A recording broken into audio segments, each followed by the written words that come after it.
Assalamu alaikum. Many other Americans have Muslims in their families or have lived in a Muslim majority country. I know because I am one of them. But my father came from a Kenyan family that includes generations of Muslims.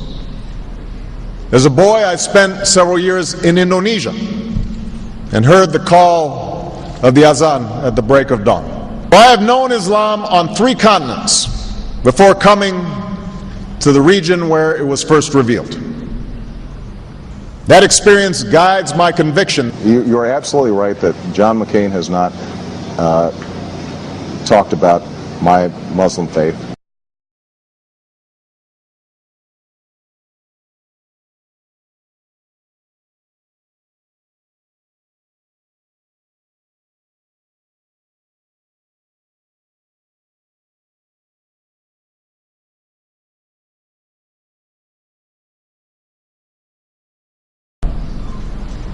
As the Holy Quran tells us, the Holy Quran teaches that, the Holy Quran tells us, and the Holy Quran also says,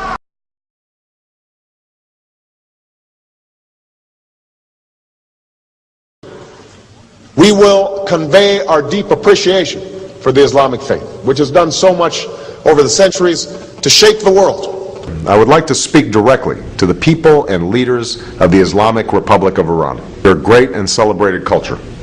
Over many centuries, your art, your music, literature, and innovation have made the world a better and more beautiful place.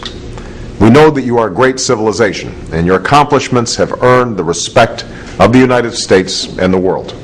I also know civilization's debt to Islam.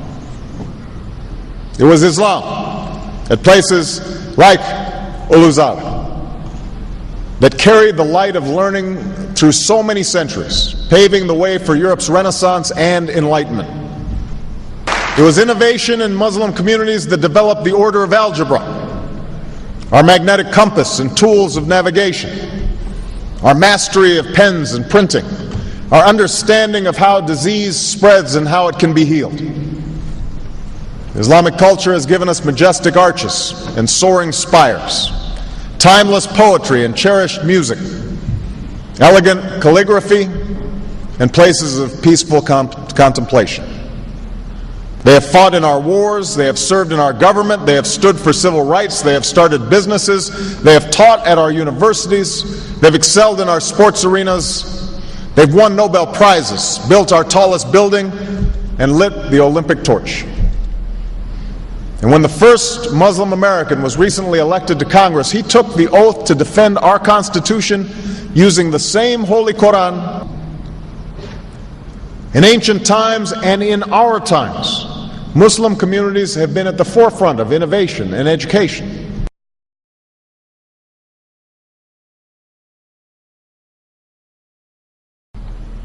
Islam is not part of the problem in combating violent extremism. It is an important part of promoting peace. The enduring faith of over 1 billion people is so much bigger than the narrow hatred of a few. In the United States, rules on charitable giving have made it harder for Muslims to fulfill their religious obligation. That's why I'm committed to working with American Muslims to ensure that they can fulfill zakat. It is important for Western countries to avoid impeding Muslim citizens from practicing religion as they see fit. And I consider it part of my responsibility as President of the United States to fight against negative stereotypes of Islam wherever they appear.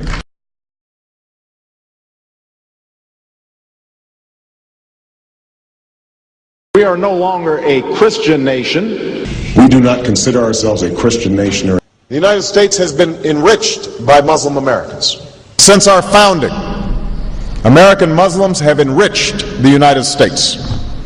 Islam has always been a part of America's story. There is a mosque in every state in our union and over 1,200 mosques within our borders. One of the points I want to make is that if you actually took the number of Muslims Americans, we'd be one of the largest Muslim countries in the world. Let there be no doubt, Islam is a part of America.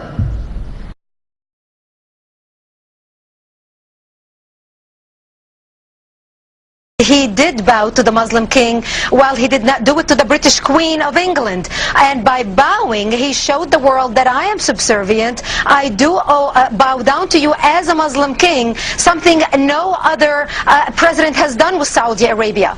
The Saudi king is his peer. He is not his subordinate in order to bow for him, and this is exactly what Obama did. Usually it is out of respect that someone would nod his head when bowing to royalty, and the ladies will give curtsy. But Obama went beyond what is required as a head of state and bowed to the Saudi king, and that's unacceptable. It sent the wrong symbol. When you say it sends the wrong signal, what signal do you think it sends? It sent a message that Islam is superior to any other master or king or president in the world, that an American president bowed to a Muslim king. It also sent a message that terrorism and jihadism is giving Islam the respect it should have on the world stage, to the point that it made an American president, for the first time in history, bow to a Muslim king.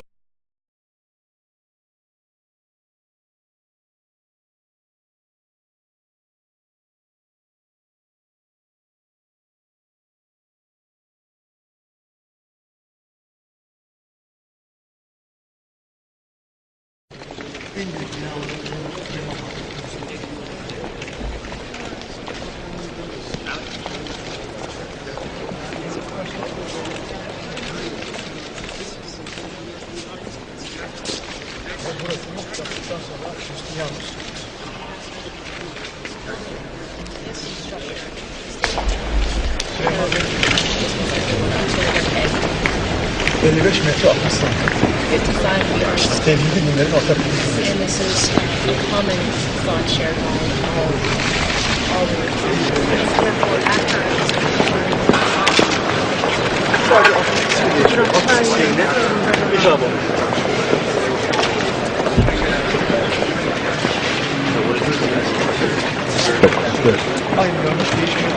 therefore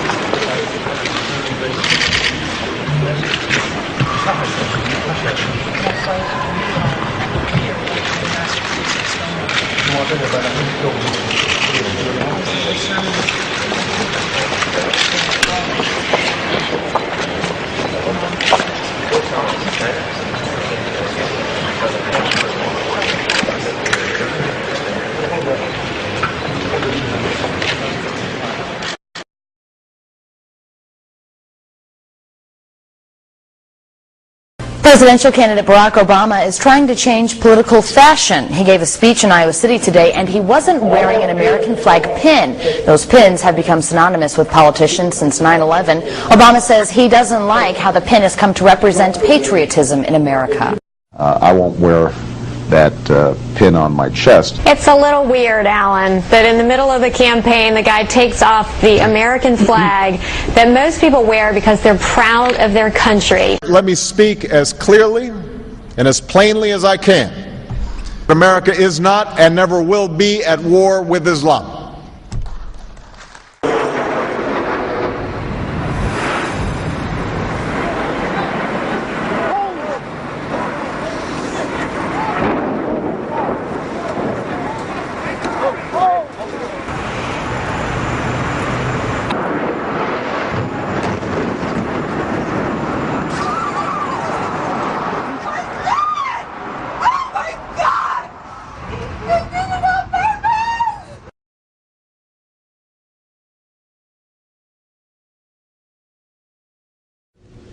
Thank you. And Eid Shoma Mubarak.